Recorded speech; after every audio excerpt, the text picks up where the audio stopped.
Muito bem, vamos lá. Revista Espírita, mês de junho de 1860.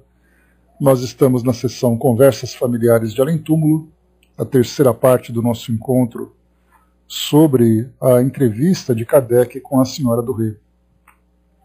Nós temos falado, desde o início aqui, sobre o conhecimento dela a respeito da mediunidade, agora abordado do plano espiritual, já que ela era uma médium bastante experiente, e após a desencarnação foi bastante conveniente para Kardec fazer a evocação dela, para que ela então trouxesse para nós agora esse melhor entendimento. De um lado como médium e agora como um espírito, podendo ver a mediunidade na prática, agora nos bastidores, digamos assim, do plano espiritual.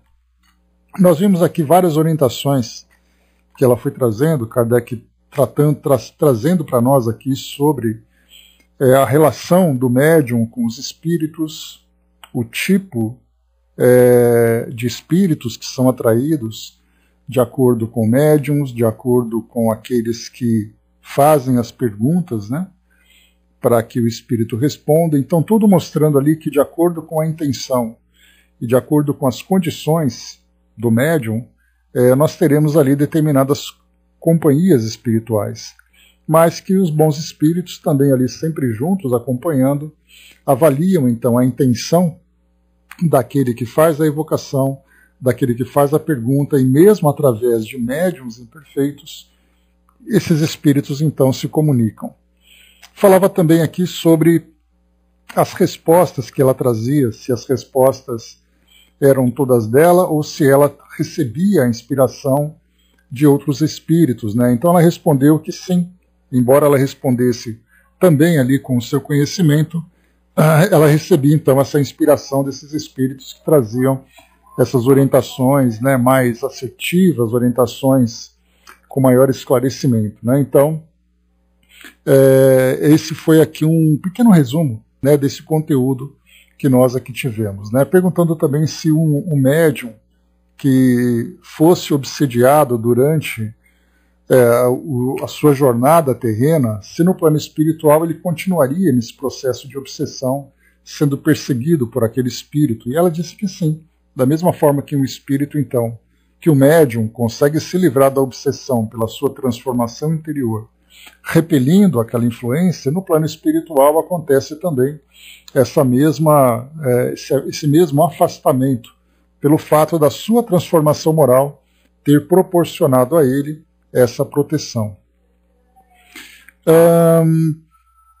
Perguntando aqui na questão 22, por qual sinal podemos reconhecer que as comunicações de um médium merecem confiança? Responde ela então: as comunicações dos espíritos bons têm um caráter com o qual não podemos nos enganar, quando nos damos ao trabalho de as estudar. Quanto ao médium, o melhor seria aquele que jamais tivesse sido enganado, pois isso seria a prova que só atrai bons espíritos, né? E aqui então, eu me lembro quando eu li essa questão, isso trouxe para nós aqui algo muito parecido com as experiências que nós vivemos aqui no nosso trabalho. Quando vem então comunicações dos nossos amigos do plano superior, e aí então, através do estudo, através da análise, nós vemos ali a veracidade nos depoimentos, a coerência nos estudos, né? Então tudo isso serve para nós também como uma segurança para o aprendizado que nós desenvolvemos e também pelo próprio objetivo do nosso estudo, né? E aqui depois, então, os médiuns sendo enganados, Kardec pergunta, né, se há bons médiuns, se não há médiuns dotados de excelentes qualidades morais e que são enganados. E aí então responde, né, que sim, os espíritos maus podem fazer tentativas e não triunfam senão pela fraqueza ou pela excessiva confiança do médium que se deixa enganar. Mas isso não dura e os espíritos bons facilmente vencem quando há vontade, né? Então, aqui também mostra que o fato de ser bom médium, mau médium, isso não importa no sentido de estar ali sempre rodeado por espíritos das mais variadas qualidades. a abertura para que esses espíritos exerçam sua influência é o que vai mostrar ali se o médium tem ali essa segurança para desenvolver o trabalho a partir das qualidades morais desenvolvidas, ou se ele, usando a mediunidade de um modo displicente, permite então que essa influência aconteça. E a última que nós vimos no encontro passado, né? A faculdade mediúnica é independente das qualidades morais do médium? A resposta da Senhora do Rei: sim, muitas vezes é dada em alto grau a pessoas viciosas, a fim de ajudá-las a corrigir-se. Será que os doentes não precisam mais de remédio que as pessoas sadias? Os espíritos maus, por vezes, lhes dão bons conselhos sem o saber. A isso são impelidos pelos bons. Mas elas não os aproveitam, porque, por orgulho, não os tomam para si. Então, aqui, como nós conversamos, Kardec aqui traz só uma observação antes da gente comentar. Isso é perfeitamente exato. Muitas vezes temos visto espíritos inferiores darem rudes lições em termos pouco comedidos, assinalar defeitos, expor ao ridículo as imperfeições alheias, com mais ou menos habilidade, conforme as circunstâncias e por vezes de modo muito espirituoso. Então aqui, só para a gente finalizar aqui essa retrospectiva, é colocado para nós aqui então que muitas vezes é dada em alto grau a pessoas viciosas. E aí nós vamos encontrar quantas pessoas sofrem grandes tormentos com a mediunidade desequilibrada, ou simplesmente com a mediunidade, sofrendo influências, tendo ali grandes perturbações na sua vida de um modo geral, e acabam ali quase caindo num desequilíbrio profundo, exatamente por terem a mediunidade altamente ostensiva, mas sem ter os valores suficientes para que ele possa se proteger. E aí então o espírito, o indivíduo nesse caso, ou ele se afunda e sofre muito mais, a ponto muitas vezes até de chegar, por exemplo, a um caso de suicídio, pelo fato de estar ali, né, constantemente atormentado por essa influência, ou ele então muda o seu modo de viver e começa então a trabalhar-se moralmente, quando ele tem a oportunidade de ter contato com uma orientação adequada, quando ele começa a promover a sua transformação interior. Então nós vemos assim como ela mesma coloca, né? E exatamente isso, né? Será que os doentes não precisam mais de remédio que as pessoas sadias? Nesse caso, a mediunidade vem como um remédio moral para que ela possa se transformar. E também aqui, nesse caso, os espíritos maus, por vezes, lhes dão bons conselhos sem o saber.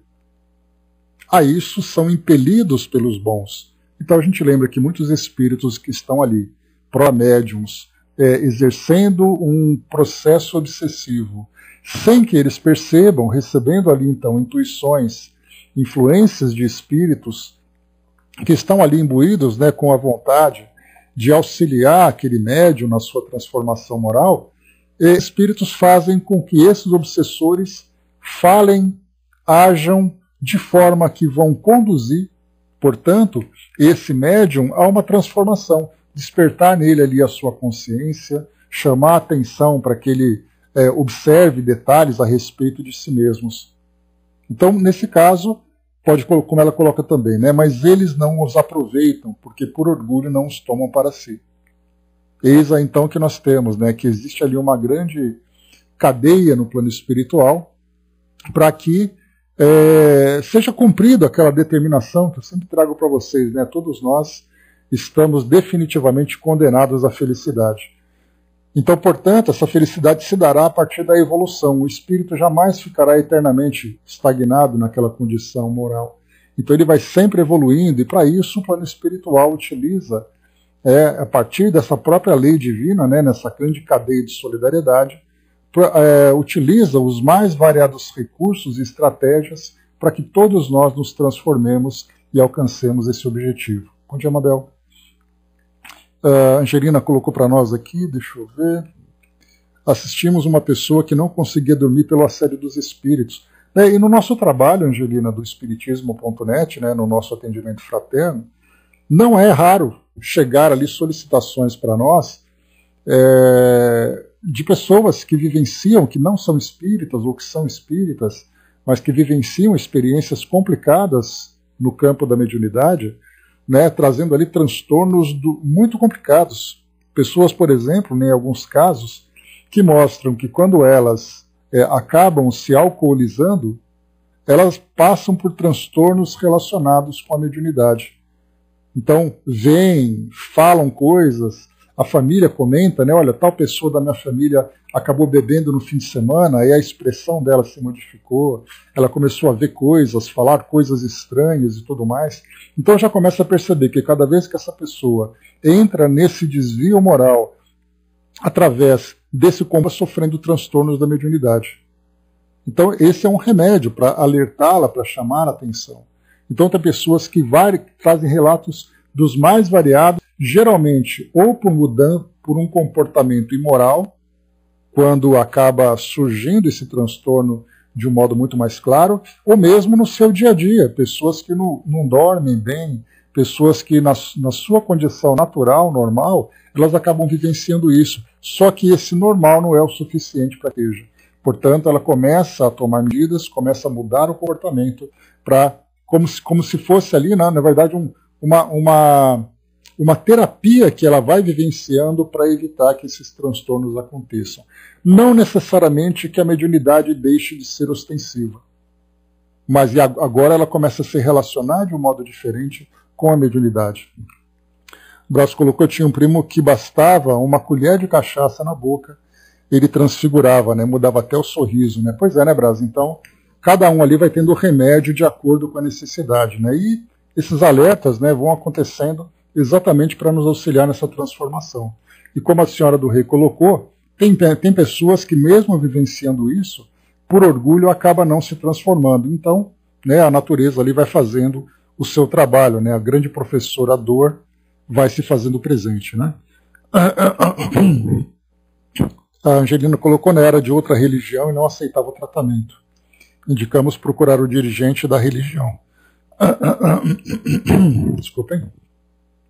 Então ela foi tratada, né? Essa orientação também, né? Muitas pessoas que não são espíritas, a recomendação é exatamente que ela comece a trabalhar-se moralmente através de um trabalho solidário, de um trabalho voluntário, para que ela comece a se aproximar cada vez mais das suas práticas religiosas, né? Porque não é fora do espiritismo não há salvação.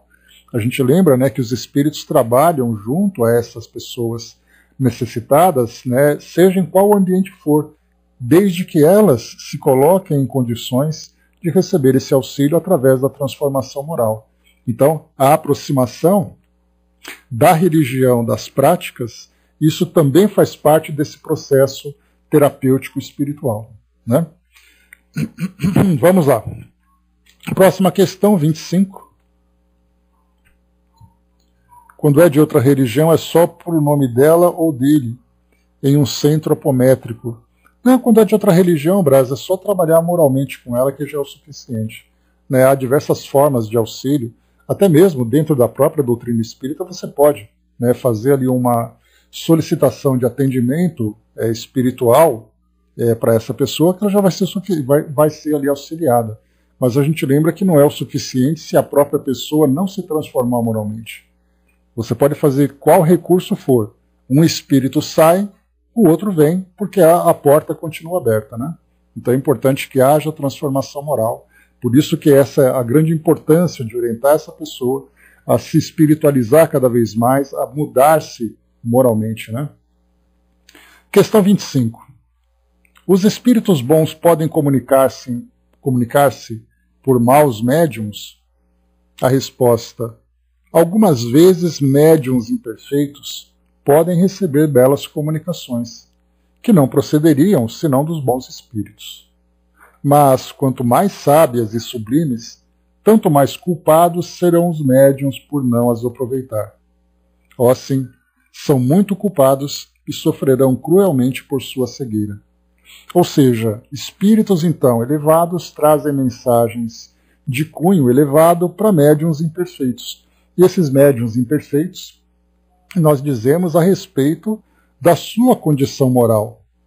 Então são pessoas ali que trazem suas vidas, né, vivendo uma vida, vamos dizer, uma expressão que traz para nós o entendimento, uma vida mundana, ou seja, ela começa a viver as sensações do mundo, se envolvendo com os prazeres do mundo, com o entretenimento do mundo, ganhando a vida de acordo com a moralidade do mundo, e aí então não é necessariamente viciosa. A gente lembra que aquele mau médio não é aquele que se afunda em vícios, por exemplo, vícios morais, vícios de comportamento. São pessoas que simplesmente vivem no seu dia a dia, não percebendo que a relação com o mundo espiritual, de um modo saudável, depende da sua transformação moral também de um modo saudável. Mas os médiuns, então, são ali instrumentos do mundo espiritual, os bons espíritos se comunicam através deles, e aí então eles muitas vezes acreditam que são médiuns, se sentem orgulhosos por serem médiuns, e daí a gente poderia desdobrar para a fascinação, por exemplo, muitos médiuns são fascinados, né, acreditando que eles são importantes, que os espíritos dependem exclusivamente deles para que essas mensagens cheguem, né, para os pobres humanos do mundo, né? E na verdade a mensagem está chegando para ele.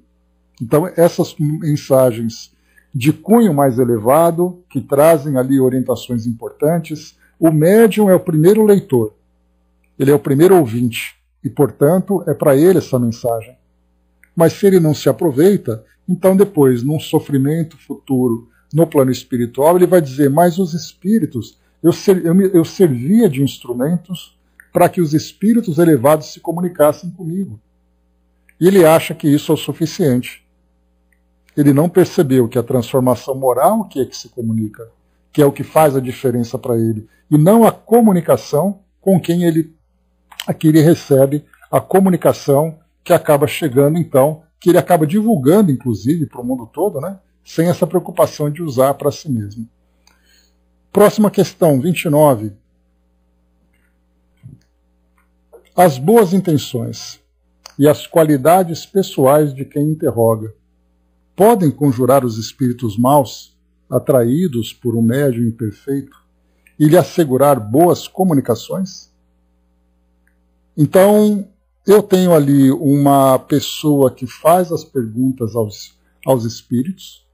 Essa pessoa que faz a pergunta tem boas intenções, tem boas qualidades morais, e o médium, nesse caso, é o médium imperfeito. Nessa combinação, em que as perguntas são perguntas bem intencionadas e perguntas bastante proveitosas, o médium sendo imperfeito, é possível que os bons espíritos se comuniquem através desse médium? A resposta, então, para nós. Os espíritos bons apreciam a intenção e, quando julgam útil, podem servir-se de qualquer espécie de médium, conforme o objetivo a que se propõe. Mas, em geral, as comunicações são tanto mais seguras, quanto mais sérias as qualidades do médium. Então nós temos ali, né, situações das mais variadas. Bom dia, Osmar. Vamos fazer ali uma combinação. Então você tem um mau médium com pessoas que fazem perguntas fúteis, perguntas sem qualquer proveito, perguntas curiosas apenas. Então nós teremos ali uma combinação bombástica. Isso porque nós temos, então, perguntas que não são interessantes através de médiums que não são interessantes. Portanto, a comunicação virá através de espíritos não interessantes, ou espíritos imperfeitos com imperfeito e imperfeito. Depois nós temos, então, né, aquele médium que é imperfeito com aquele que faz a pergunta, que são perguntas nobres, perguntas elevadas. Os espíritos levam, então, em consideração essa boa intenção de quem faz a pergunta. Depois nós temos uma outra combinação. As perguntas são fúteis e os médiums são bem intencionados, são bem ali médiums elevados. Ali nós teremos então também, de acordo com a intenção daquele que faz a pergunta e da intenção do médium, porque o próprio médium, tendo já esse conhecimento, ele sabe da necessidade de se preservar desse tipo de influência. Mas a partir do momento em que ele se submete a esse tipo de relação, sabendo das intenções daquele que faz a pergunta, ele mesmo acaba se expondo a esses espíritos que trazem, esses espíritos ainda imperfeitos. Então vemos ali que não é uma boa combinação. Já que nós somos julgados pelas nossas intenções, o médium que se submete a esse tipo de questão acaba se expondo, se colocando em risco, porque ele pode ser um bom médium, mas ele se expõe a essa situação. E a melhor combinação, portanto, que nós vamos encontrar são aqueles bons médiums com aqueles bons entrevistadores, portanto, tendo ali espíritos que dão suporte a esse tipo de comunicação. Inclusive Kardec, como nós lembramos, no próprio livro dos médiuns, bom dia, Andréa, no próprio livro dos médiuns, ele tem uma seção que ele coloca para nós, né? Que tipo de perguntas podem ser feitas aos espíritos.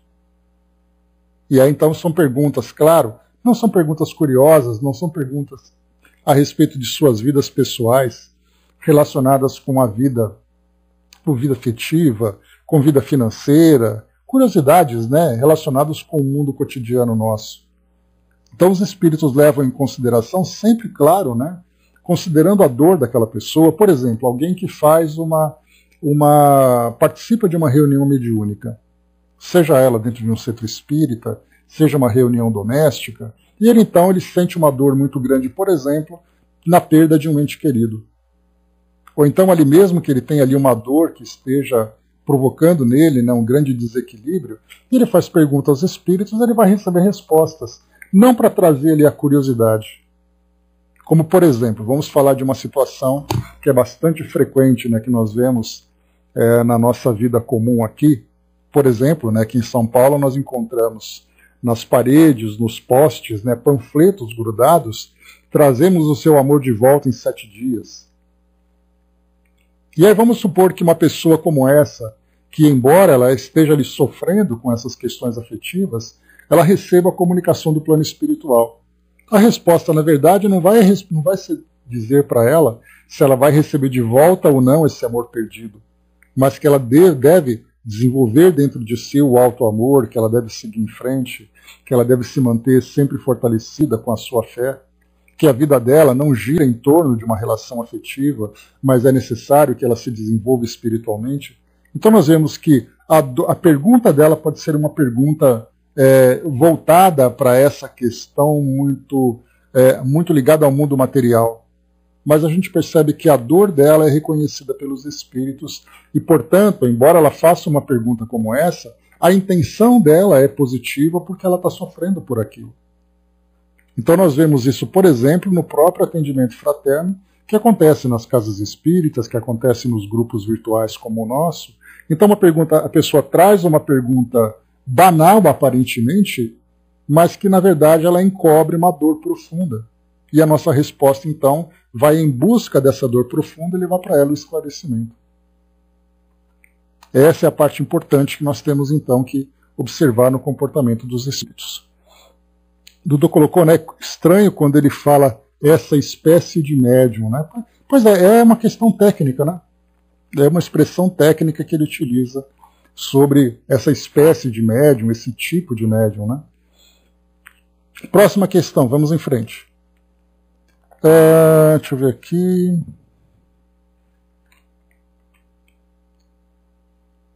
Tá. A senhora do Rei que coloca aqui, né, Dudu? Podem servir-se de qualquer espécie de médium, né? Questão 27. Como nenhum homem é perfeito, segue-se que não há médiuns perfeitos? Então, quando Kardec coloca um homem perfeito, naturalmente ele pode trazer como referência Jesus como a perfeição. Se Jesus é perfeito e nenhum homem comparar a ele, significa então que nós não vamos encontrar médiuns perfeitos? Então Kardec ele faz uma pergunta absoluta e a senhora do Rei traz uma resposta relativa. Olha a resposta inteligente dela. Há os que são tão perfeitos quanto o comporta a humanidade terrena. São raros, mas existem. São os preferidos de Deus e se preparam grandes alegrias no mundo dos espíritos. Então, nesse caso, nós lembramos que nós não falamos de médiuns espíritas, falamos de médiuns que podem também ser espíritas, podem ser de outras doutrinas, de outras filosofias. E nesse caso, a própria nobreza espiritual que eles apresentam, relacionada com a faculdade mediúnica, Faz deles, então, esses dois elementos fazem deles médiuns, então, perfeitos da relatividade do mundo em que nós estamos. Então, por isso, nós temos assim que, das melhores qualidades dos humanos, nós vamos encontrar dessas qualidades aqueles com faculdades que vão, então, auxiliar nesse processo. Eu não estou vendo o Elcio aqui, né? Então, de qualquer forma, bom dia, Elcio. Não vejo o seu nome na relação. A menos que você esteja aqui desdobrado, né? Questão 28. Quais os defeitos que dão mais acesso aos espíritos maus? Então Kardec aqui já pergunta, né? Os espíritos maus, né, fazendo aqui uma inversão, os espíritos maus gostam de que tipo de tendência dos espíritos, dos médiuns? Quais são as tendências que atraem e facilitam a influência desses espíritos? Já vou-lo disse, o orgulho e a inveja. Aqui o orgulho nesse caso, né? Eu sou, eu posso, eu tenho. A inveja, eu gostaria de ter, eu gostaria de ser o que o outro é. Então, sendo esta uma consequência do orgulho e do egoísmo, no caso da inveja. Deus ama os humildes e castiga os soberbos. Então, na verdade, a gente vê que até são imperfeições que trazem para nós dificuldades dentro da mediunidade, fora da mediunidade, né? Todos aqueles que deixam extravasar, né, o orgulho, o egoísmo, e na verdade a inveja também, que acaba sendo mais um desses elementos, trazem para nós com toda facilidade, independente da mediunidade. Eu posso ser uma pessoa orgulhosa, eu posso ser uma pessoa invejosa, egoísta, a influência vai acontecer de uma forma ostensiva, quando for médium, de uma forma sutil, quando não tiver ali a mediunidade aflorada. Esse tipo de comportamento é muito natural para facilitar essas influências. E essas influências vêm de um modo sutil, porém de um modo muito profundo e de um modo muito agressivo. Porque não tem coisa melhor para aquele que é orgulhoso de você inflar esse orgulho.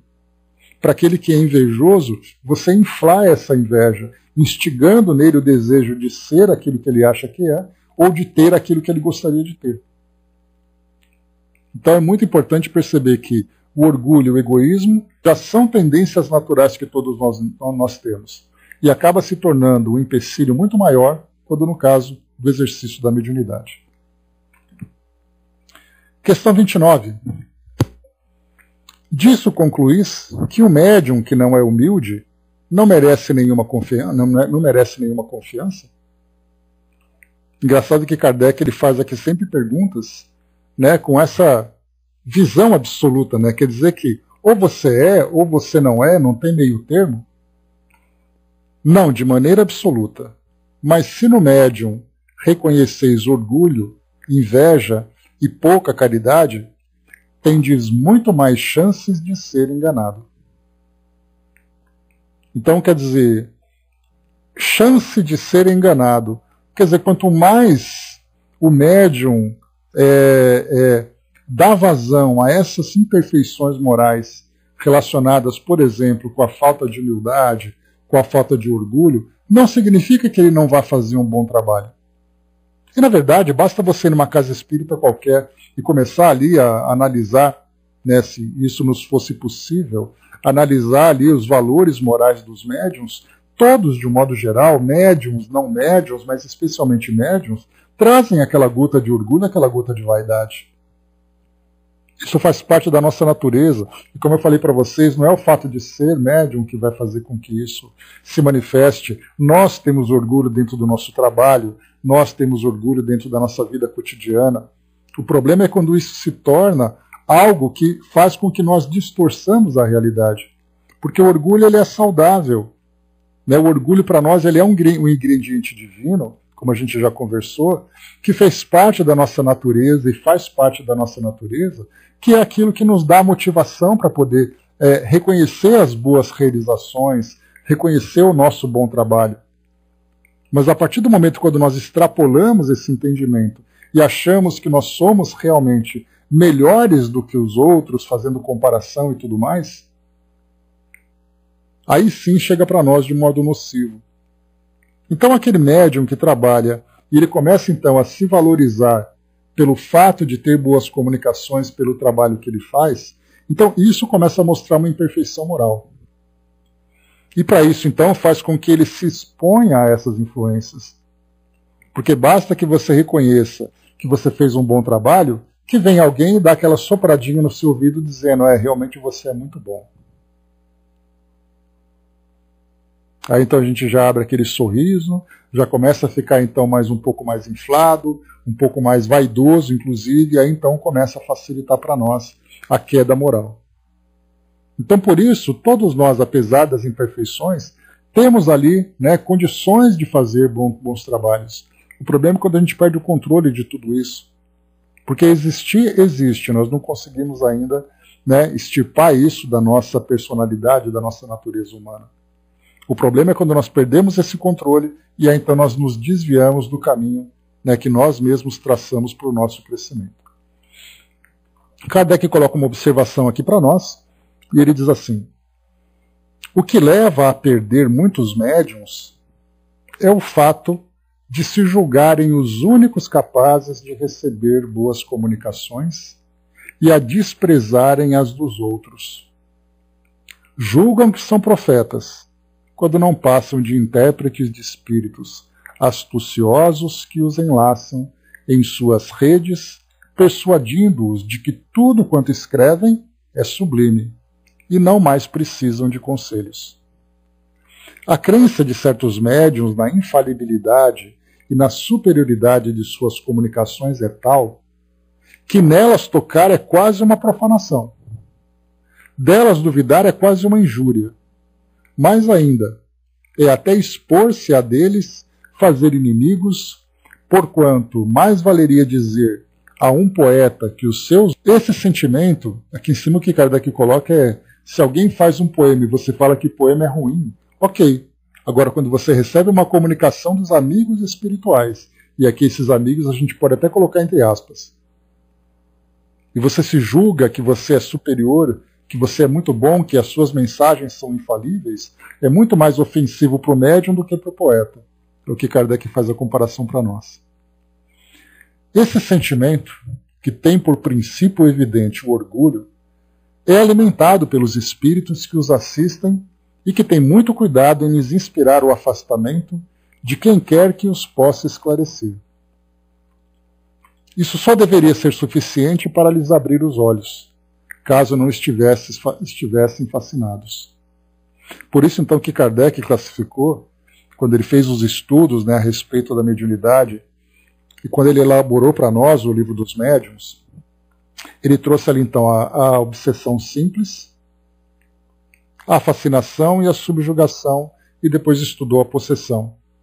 Mas é muito interessante a gente perceber a fascinação como parte de um processo obsessivo. Porque obsessão para nós é aquele espírito atormentando o outro, é fazendo com que ele sofra. E sendo que a fascinação, por incrível que pareça, ela traz para o médium um grande prazer. Então ela não traz dor. A dor vem depois, naturalmente, quando se reconhece o processo. Mas enquanto ele vai sendo alimentado na sua vaidade, no seu orgulho, isso mostra para ele uma grande satisfação. Enquanto que numa obsessão o espírito vem ali atormentar a vida da pessoa. Então a fascinação como obsessão é algo realmente que vem de uma forma muito diferente, porque ela não gera dor, gera prazer. E, portanto, ela é muito mais aceitável do que a outra. Kardec continua. Há um princípio que ninguém poderia testar. Os espíritos bons só aconselham o bem. Portanto, tudo quanto for o bem, no sentido absoluto, não pode provir de um espírito bom. Esse bem aqui colocou em destaque, inclusive, né? Consequentemente, todo conselho ditado, ou todo sentimento inspirado, que reflita o menor pensamento mau, é por isso mesmo de origem suspeita, sejam quais forem as qualidades ou a redundância do estilo. Né? Como é que está o som, pessoal, por gentileza? Só dar um retorno para Marion, por favor. Ok, obrigado. Então vamos lá. Então, mais uma vez, aqui, só para a gente poder ver com mais clareza esse trechinho aqui. Porquanto tudo que não for o bem, no sentido absoluto, não pode provir de um espírito bom. Né? Então é interessante ele colocar esse trecho. A Angelina colocou, né, tenho muito cuidado quando estamos em trabalho, que no final as pessoas elogiam, procuro mudar o assunto educadamente. Falo que todos somos apenas instrumentos. Né? E falando isso de coração é a melhor coisa que tem, né, Angelina? Osmar lembrou aqui, né, o elogio moderado também é uma forma de incentivo. Sim, é que existe uma diferença, Osmar. Quando você faz o elogio sincero pelo trabalho que foi realizado, e aquele elogio para você inflar o orgulho da pessoa.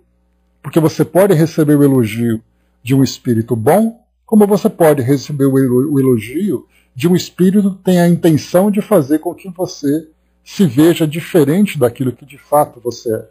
Então todo elogio é bem-vindo, desde que venha exatamente dessa forma moderada. Assim como o orgulho, como eu trouxe para vocês também, o orgulho pelo trabalho, né? Como eu sempre falo para vocês, sinto muito orgulho de ter esse estudo todos os dias fazendo aqui com vocês.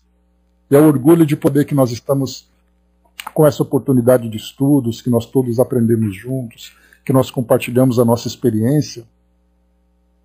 Orgulho de saber que nós temos esse suporte dos amigos espirituais que nos acompanham. E, naturalmente, esse orgulho acaba também dando aquela arranhadinha, dizendo, poxa vida, que legal que nós temos isso, né? E aí a gente acaba muitas vezes ali, né, ficando atento para não perder o controle. Mas isso para nós é realmente uma grande motivação. Então você tem o orgulho que te traz motivação para continuar fazendo sempre o melhor, continuar trabalhando sempre visando esse objetivo, né, característico dessa ou as qualidades morais. Afagar as secretas inclinações, excitar a cobiça e a cupidez, e mesmo censurar o orgulho e aconselhar a humildade, agrilhoar-lhes a vaidade e o amor próprio. Um dos meios que empregam consiste, sobretudo, em convencê-los de sua superioridade como médiuns, apresentando-os como apóstolos de missões, pelo menos duvidosas, e por estudos. Mas é quando o trabalho vem ali através dessa tentativa, pelo menos, do exercício da humildade, unida à simplicidade e à caridade, aí sim a gente consegue ter essa boa referência. É um trabalho contínuo, é um trabalho que exige de nós um esforço moral muito grande, mas felizmente nós estamos ali sempre atentos, né, tentando evitar que esse tipo de desequilíbrio aconteça. Temos uma sustentação, uma base significativa para receber os bons espíritos. Né? E isso é muito bom, porque, né, isso mostra que estamos no bom caminho. Fascinação pelo nome de seres venerados, dos quais se julgam intérpretes.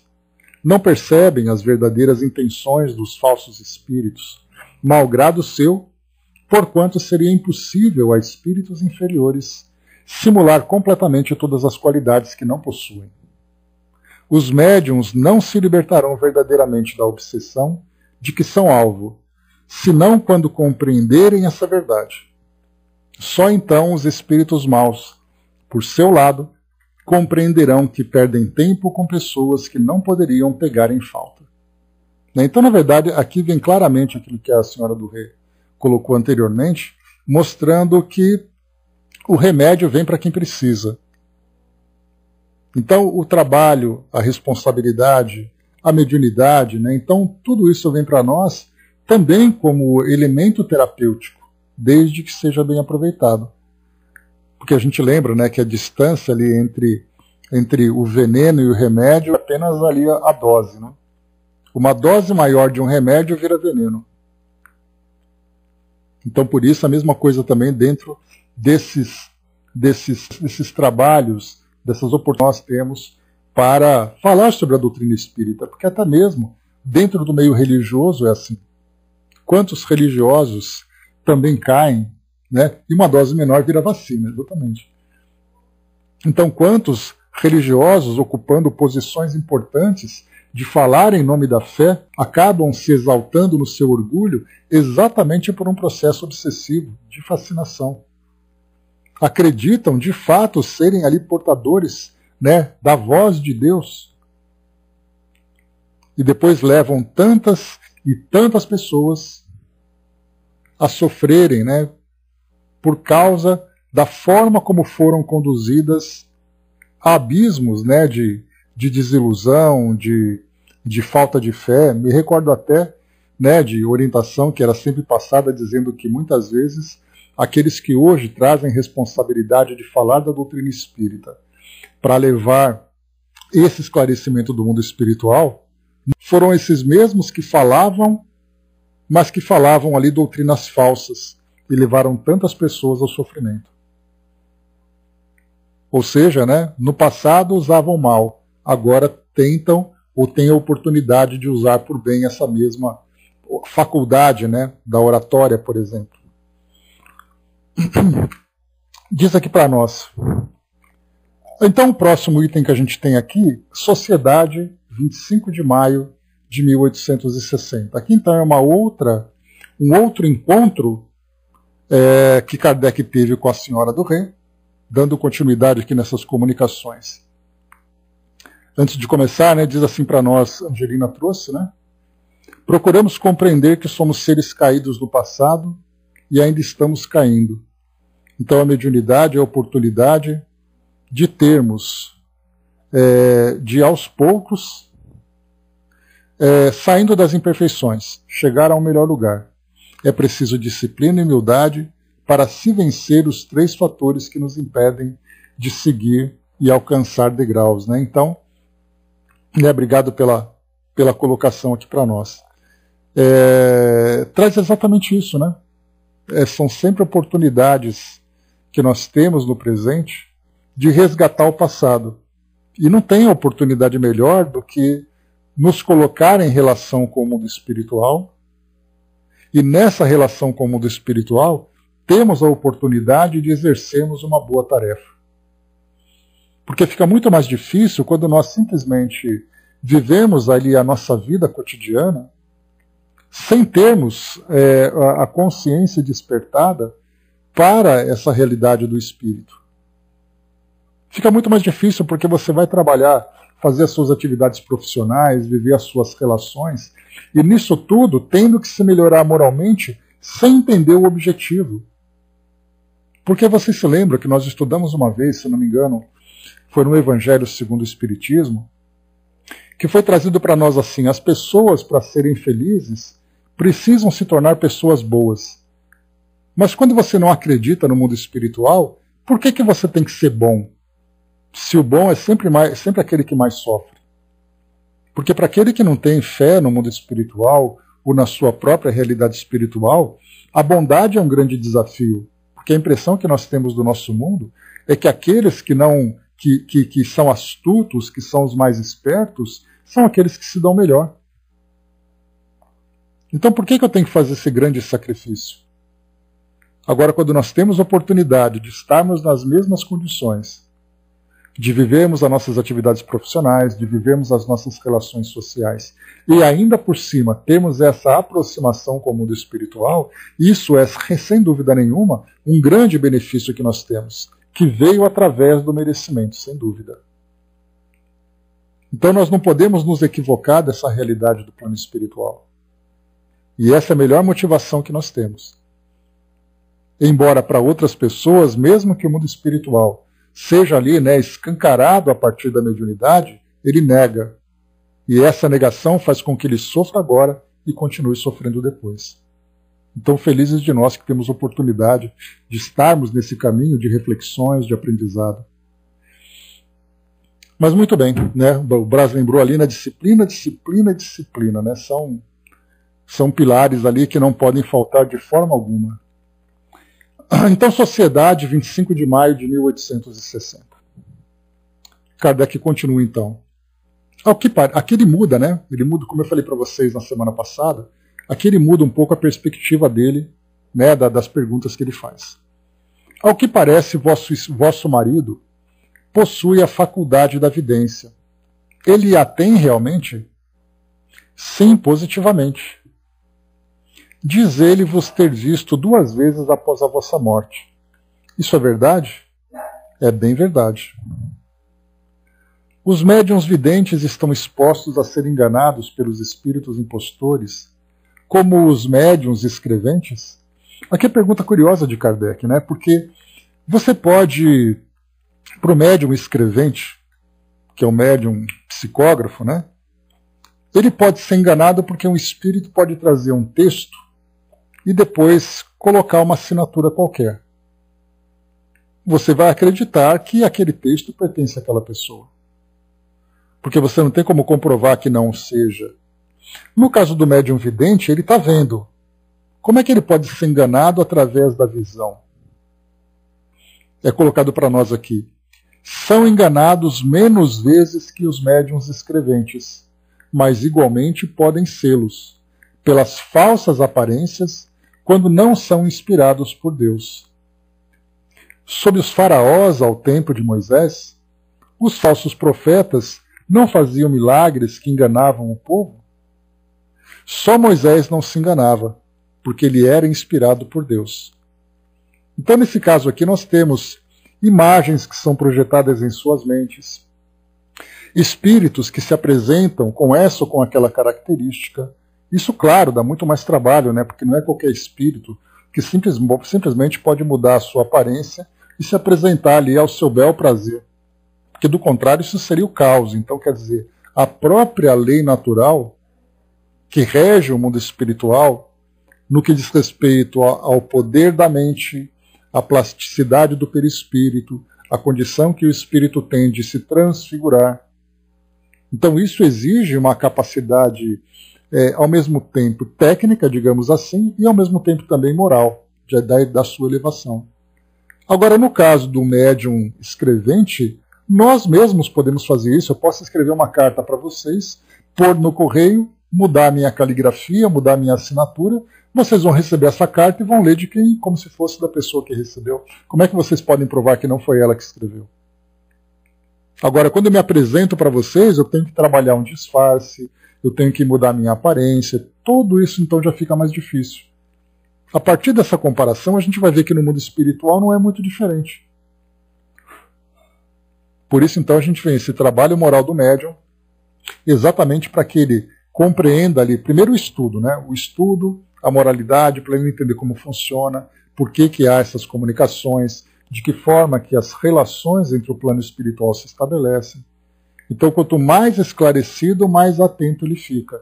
E junto a isso vem a sua transformação moral, para que as suas sintonias aceitem as sintonias semelhantes e trazem ali então e promovam um afastamento, distanciamento daquelas sintonias que são divergentes. O Brás colocou: sempre acredito que quem comunicou com Moisés era o próprio Jesus trabalhando na Terra. Né? Mas, Brás, os relatos, né, como eu sempre coloco para vocês, os relatos a respeito daquilo que aconteceu há tanto e tanto tempo, para nós é muito difícil trazer qualquer consideração. Né? O que a gente pode dizer aqui, seria bom se isso fosse assim. Mas a fazer afirmativas, né, eu sempre tenho esse cuidado, porque nós já vimos debates fervorosos acontecendo entre religiosos, dentro do meio espírita, de pessoas que defendem aquilo que está escrito na Bíblia de um jeito, o outro interpreta do outro. E a pergunta é, né, qual tradução é a correta? A informação ela foi completa? Quem escreveu estava certo do que escreveu? Ou seja, né, temos ali uma série de elementos que não podemos ali simplesmente concluir, até porque muitas daquelas colocações elas diziam respeito a um contexto de época. Nós estamos interpretando 2.000, 3.000 anos depois do que foi escrito. Então nós não temos ali você tem certeza absoluta que aquilo aconteceu, que foi daquele jeito? Dudu colocou, né, quando eu recebi uma vidência do meu pai, ele veio holográfico, né? Senti o cheiro dele, a voz dele, né, mas ele não poderia estar ali naquele momento porque estava se recuperando do desencarne, né, e a própria espiritualidade disse a mim isso, que era apenas uma consolação para minha mãe que já havia perdido meu irmão com 30 anos. E assim foi passada a mensagem a mim e a minha mãe se confortou. Ou seja, né, o objetivo nobre também, Dudu, Os espíritos utilizam recursos diversos de trazer uma comunicação, de provocar um fenômeno para que seja ali tenha um propósito consolador. Então é possível isso, por isso que eu comentei com você que é uma questão técnica, é uma questão moral, né? Então uma mensagem que é transmitida com esse objetivo consolador, os espíritos utilizam o consolo que é necessário, né? o recurso que é necessário. Né? Por exemplo, quando você imaginarmos uma pessoa de uma outra religião, que ela não aceita a comunicação com os espíritos, mas ela é médium, ela é vidente, e ela precisa receber uma mensagem. Um espírito se manifesta com um traje de anjo, com um traje de santo para ela, para mostrar para ela exatamente, ele falar na linguagem que ela compreende. Então nós vemos assim que os espíritos utilizam os recursos que facilitem a nossa compreensão para transmitir essa determinada mensagem. Bom dia, Dalva. Aqueles pixels era a formação da imagem inteira, né, perfeita do meu pai, né? Pois é, né? Então, ali a mensagem foi passada, é o que importa, né? Os recursos que vieram. Assim como nós temos, né, um espírito que quer transmitir uma mensagem a partir de um odor provocado, né? Então temos ali vários recursos. Poderíeis explicar-nos agora vossas sensações ao entrardes no mundo dos espíritos? Vejamos então aqui que como Kardec já mudou o ponto de vista dele agora para conversar com a Senhora do Rei. Então primeiro eu queria saber sobre mediunidade. Agora já começa a falar sobre as experiências dela no plano espiritual. Então poderias explicar-nos agora vossas sensações ao entrardes no mundo dos espíritos? Além da perturbação mais ou menos longa que sempre acompanha a morte, houve um instante em que o vosso espírito perdeu toda a consciência de si mesmo? Lembrando que ela desencarnou. Deixa eu só voltar aqui um pouquinho. Nós estamos na questão 33. Kardec faz aqui na introdução dela, né? Só um instante. Médium escrevente, morta a 1º de maio de 1860. Em Sétif, na Argélia, evocada primeiro em casa do Sr. Allan Kardec, no dia 21 de maio, 20 dias depois. E depois, 25 de maio, que é essa comunicação que a gente está vendo agora. Então ela foi evocada 20 dias depois da desencarnação. Por isso Kardec pergunta a respeito, né, da sua condição de consciência. Então, mais uma vez aqui, ela fala da perturbação, deixa eu ver aqui. Explicar as sensações dela. Houve um instante em que o vosso espírito perdeu toda a consciência de si mesmo? Sim, como sempre. Impossível ser de outro modo. Essa perda absoluta de consciência começou antes do instante da morte? Começou na agonia. Essa agonia, a gente lembra, Maria João de Deus trouxe para nós esse relato. Lá no início do Cartas de uma Morta, Frederico Figner comentou detalhadamente sobre a sua desencarnação. Naquele momento em que você sente que está se desprendendo. É aquela insegurança, é aquela mudança de estado, sensações que não se sente na nossa condição como encarnados. É uma sensação única, que para nós, naturalmente, é muito difícil de descrever, e até mesmo para aqueles que desencarnam, cada um tem ali uma percepção desse momento capital, o momento dessa agonia que ela traz para nós. Nesse caso, ela relata uma perda de consciência. Curioso que Frederico Figner, ele não relata isso, ele relata aquela perturbação, quando ele sente aquela agitação, aquele medo, quando ele começa a se ver ali envolvido por uma névoa. Então, consciência de si mesmo, especificamente, ele não trouxe para nós esse momento de perda, mas ele trouxe para nós esse momento de agonia. André colocou, né, deve ser uma angústia, né, tipo desespero, por não saber explicar.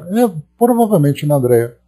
Cada espírito traria ali a sua sensação no momento capital, vamos dizer assim, no momento X, em que você atravessa a fronteira, digamos. Então você pensa assim, está chegando o momento em que você se aproxima da fronteira, no momento em que você está na fronteira e o momento em que você ultrapassa essa fronteira. Então são momentos ali tão específicos que cada espírito, de acordo com a sua compreensão, de acordo com o seu estado moral, de acordo com o seu estado de espírito, ele vai trazer uma descrição. Para uns pode ser um verdadeiro tormento. Como a gente pode pensar, por exemplo, um espírito que traz uma grande culpa na consciência, um espírito que é um suicida, um espírito que traz ali um pavor da desencarnação. Há aquele que traz ali embora tenha medo, ele tem ali a fé que se desenvolveu durante a sua trajetória. Então nós temos ali variações que vão ao infinito. Cada indivíduo não somente vai ter uma experiência muito particular, como esse mesmo indivíduo, já tendo desencarnado várias vezes, cada desencarnação proporcionou para ele um tipo de experiência, um tipo de sensação. Ou seja, é uma situação muito, mas muito específica, que é difícil até você trazer uma analogia, porque mesmo que você fale assim, eu entrei em desespero, a única referência de desespero que você tem é quando você estava encarnado, em que você viveu uma experiência na sua vida em que você ficou desesperado. Mas mesmo assim, esse desespero não é o mesmo desse momento capital, desse momento específico. Então ela coloca para nós que começou com essa agonia, que é esse momento em que o espírito começa a se aproximar. Porque ele pode até não ter consciência clara do que está acontecendo, mas as sensações que são promovidas, quando o perispírito começa a se desprender, quando o corpo começa a entrar naquele estado de falência. Olha só quantos detalhes, que não há nada que se compare aqui no nosso mundo com essa experiência. Porque para morrer você só morre uma vez. E nesse momento do desprendimento definitivo daquele corpo físico, o espírito não tem nada que possa se comparar.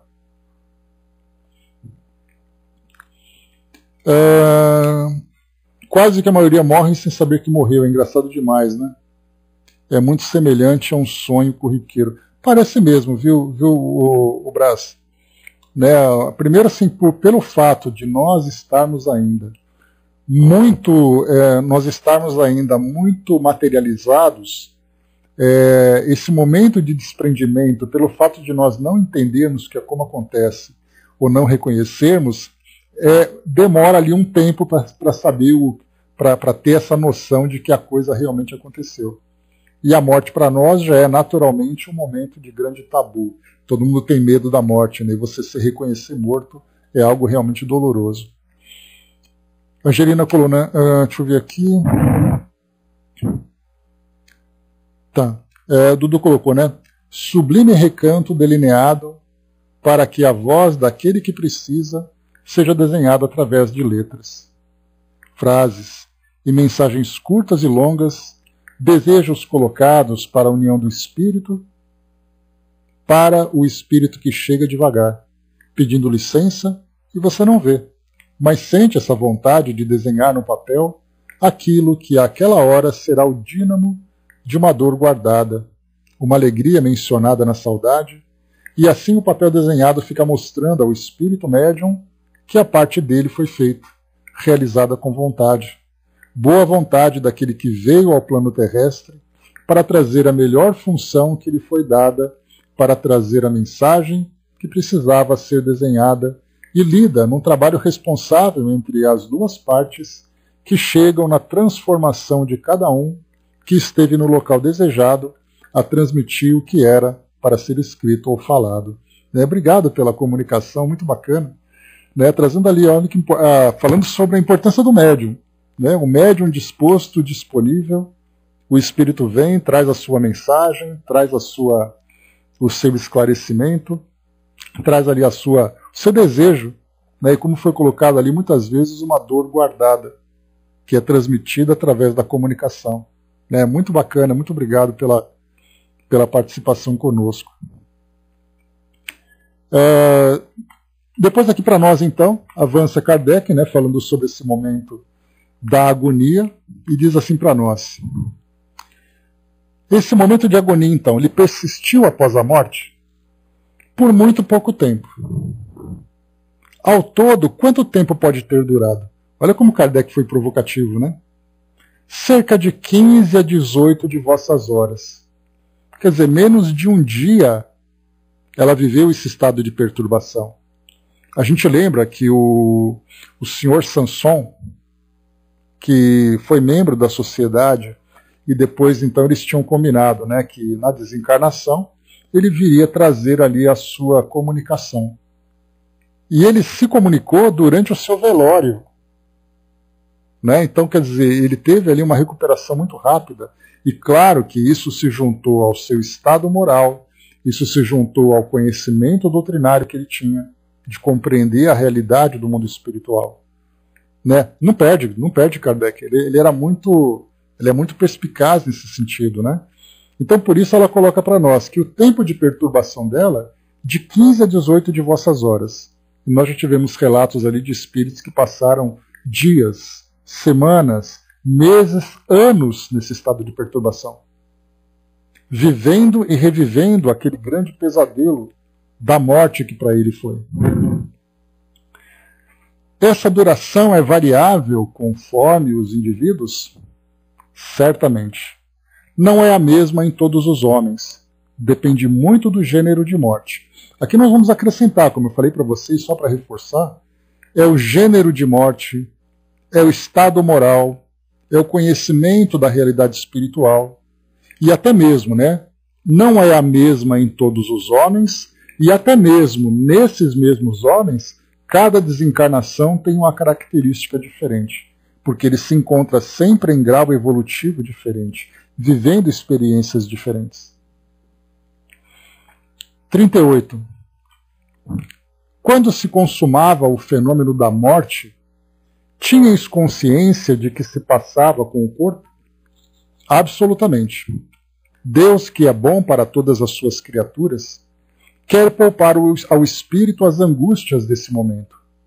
Eis porque ele tira toda a lembrança e toda a sensação. Né? Então aqui ela coloca que essas impressões elas são meio que anestesiadas, digamos assim. Então o espírito acaba não tendo consciência do que acontece nesse momento específico, desse momento preciso. E ela coloca isso como a bondade de Deus, né?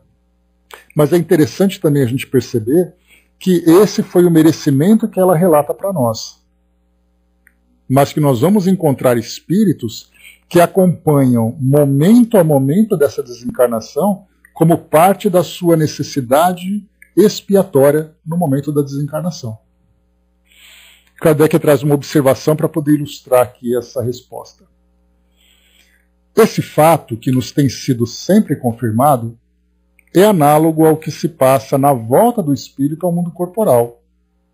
Sabe-se que desde o instante da concepção, o espírito designado para habitar o corpo que deve nascer, é tomado por uma perturbação, que vai crescendo à medida que os laços fluídicos que o unem à matéria se apertam até as proximidades do nascimento. Nesse momento, perde igualmente toda a consciência de si mesmo e só começa a recobrar as ideias no momento em que a criança respira. Somente então, a união entre o espírito e o corpo é completa e definitiva. Então, o que nós vemos aqui?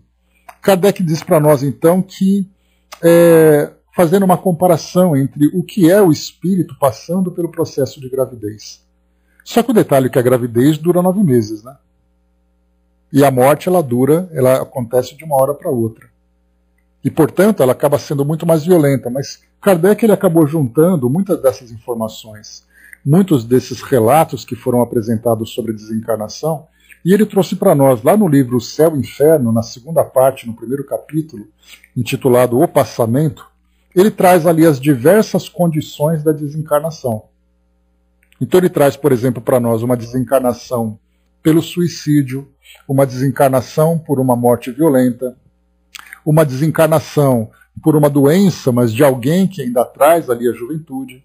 Alguém, ou seja, uma doença que acontece de uma forma que uma morte que acontece provocada por uma doença de um modo súbito, e aquele que desencarna com uma doença progressiva, em que o perispírito vai gradualmente se desprendendo. Tanto que ele diz assim, que chega um momento em que o corpo morre e o espírito já estava desprendido. Então ele vai trazendo para nós diversas classificações, de acordo com cada tipo de morte, de acordo com cada condição de espírito. E claro, no nascimento também tem essa questão. O modo como o espírito se apresenta para a reencarnação. É aquele espírito que se apresenta, embora de boa vontade, mas com uma prova, com uma expiação muito difícil. Para ele, essa expectativa do nascimento é para ele bastante afligido, é bastante aflitivo. Ele fica agoniado porque ele sabe que ele vai reencarnar e vai se deparar com pessoas, com situações que para ele vão gerar um sofrimento muito grande. Como nós temos aqueles que reencarnam de um modo compulsório, obrigatório, e portanto ele é tomado por revolta. Há aquele que se apresenta com condições, com consciência da necessidade reencarnatória, e ele se apresenta de um modo muito mais dócil. Então nós vemos que nesse período de gestação é para o espírito uma experiência também bastante particular. O Braz lembrou ali da desencarnação de irmão X. Nesse caso também, Braz, o irmão X, ele também trouxe para nós esse relato de uma forma didática. Né? Então ele não somente o dia, as condições e tudo mais, ele relatou para nós. A gente vai ler em breve essa mesma mensagem quando nós começarmos o estudo do Instruções Psicofônicas. Mas nós vemos assim cada espírito vivendo ali uma situação particular. André coloca assim, né? Qual a diferença no que diz André Luiz ao dizer que essa completude só termina aos 7 anos? Creio que Emmanuel fala sobre isso no Consolador também, uma dúvida que tenho. Andréa, o espírito, né? Isso aqui já é uma análise particular naturalmente, né? O espírito, quando ele reencarna no nascimento, naturalmente ele já está muito fixo ao corpo que ele vai utilizar. Conforme o corpo físico vai se desenvolvendo biologicamente, né? E o perispírito vai acompanhando também esse desenvolvimento, pode ser esse período que ele coloca de 7 anos, mas eu não gosto muito desses números, porque dá a impressão para nós que é como se fosse um ritual. Todos nós, com 7 anos de idade, acontece esse período de fixação, digamos assim, do perispírito ao corpo físico. Né? O que nós percebemos, por exemplo, né, algo que vem agora com observações, tá? Só para a gente concluir o nosso raciocínio. Nós não temos relatos diversos de crianças que trazem, né, essa percepção do plano espiritual, amigos espirituais, visão do plano espiritual e tudo mais. Eu me recordo, inclusive, conversando com um amigo muito querido, que foi, inclusive, que me trouxe até a doutrina espírita, ele que foi ali o meu condutor até ter o primeiro contato com a doutrina espírita, o senhor Hamilton, o nome dele, muito querido, e ele era um médium que atuava na Umbanda, né, mas ele me fez me aproximar da doutrina espírita através de leitura. Eu conversava muito com ele, né, nós tínhamos ali uma relação próxima, então eu ficava perguntando, né, aquela curiosidade de principiante, que ainda sou, mas naquela época eu era completamente zerado, mas eu ficava perguntando um monte de coisa para ele, e ele explicava porque ele era médium ostensivo.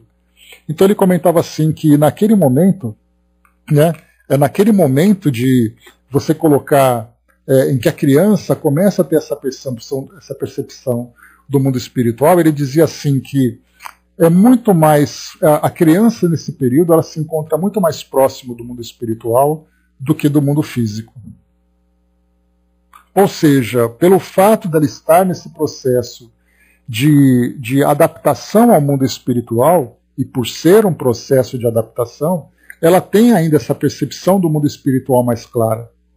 E aí então a gente faz essa conexão, que esse período em que o espírito vai se fixando ao corpo físico de um modo mais profundo, mais definitivo, é o que faz com que ela tenha essa percepção do mundo espiritual que, conforme ela vai amadurecendo, essas percepções vão desaparecendo. Tanto que você pode colocar que a partir do momento em que ela começa a atingir já essa parte da infância, aquelas percepções quando ela tinha quando era criança, né, ou melhor, quando ela vai chegando ali, como chegar na pré-adolescência, naquele período, ela já não tem mais as mesmas percepções que ela tinha quando era criança. E por que isso tudo? Aí a gente começa a fazer uma ligação daquilo que nós vemos das observações do nosso cotidiano e depois daquilo que é trazido de uma forma técnica pelos espíritos, que demora tanto tempo para que haja essa fixação, que o perispírito começa a se ajustar, que o espírito começa também a se desenvolver, a se expandir, digamos assim. Porque nós não temos aquele momento em que o espírito vai se constrangendo perispiritualmente para poder se acoplar e ser gerado ao corpo da mãe, depois ele começa a se expandir para voltar à sua condição natural. Então, nesse momento de expansão, é esse momento em que ele vai também se fixando. Né? Pois é, Dalva, né? 7 dias para nós. Agora imagina assim, quer dizer que 7 anos de idade é o período. Na verdade, eu acho que André Luiz quis colocar, como Emmanuel também, que é esse período da infância. Quando a criança começa a ter, por exemplo, 7 anos de idade, ela já começa a se socializar mais. Então, psicologicamente, ela já começa a adotar uma postura diferente. Fisiologicamente, ela já começa a apresentar características diferentes. Né? Seria mais ou menos isso, Brás, a idade da razão, quando ela começa a ter ali mais consciência. Porque é exatamente esse período, não é à toa, por exemplo, que o período da escola, efetivamente, do aprendizado, começa nesse momento. Então, olha quantos elementos a gente vai juntando da parte intelectual, da parte moral, a criança começa a ficar mais decidida, a sua personalidade a se manifestar. Aquelas intenções que ela tinha durante aquele período nosso, né, da infância, começa a desaparecer. Então a gente começa, a partir da observação desses elementos, a analisar exatamente esse período do desenvolvimento do espírito e da sua fixação ao mundo material. É uma conclusão natural que a gente vai tirando, né? Deixa eu ver onde nós paramos aqui para concluir, pessoal. Bom, Kardec parou aqui então na questão 39, deixa eu ver. Ele vai continuar aqui trazendo para nós perguntas sobre essa questão do despertamento dela. É até interessante a gente dar uma paradinha por aqui, porque nesse período, a partir do dia 25 de maio, especificamente na questão 33, é quando Kardec começa a perguntar para ela sobre as impressões que ela teve da desencarnação. Então, na 33, nós vamos aqui, eu parei aqui agora com vocês na questão 38, então é nessa faixa que a gente vai, então, da 33 até a 51, para finalizarmos esse capítulo, tá, esse artigo. Porque aí são muitas impressões que ele coloca, né? As ideias clareando, se ela sentia alguma coisa, enfim, são perguntas agora muito mais técnicas, a impressão que ela teve do mundo espiritual, então são perguntas muito mais técnicas que nós veremos então no nosso próximo encontro, né? Então, meus amigos, é isso. Encerrando por aqui o nosso encontro de hoje. É muito interessante que a gente vai conversando e fica imaginando, né, o que nossos amigos do plano espiritual ficam pensando sobre as suas próprias experiências, né?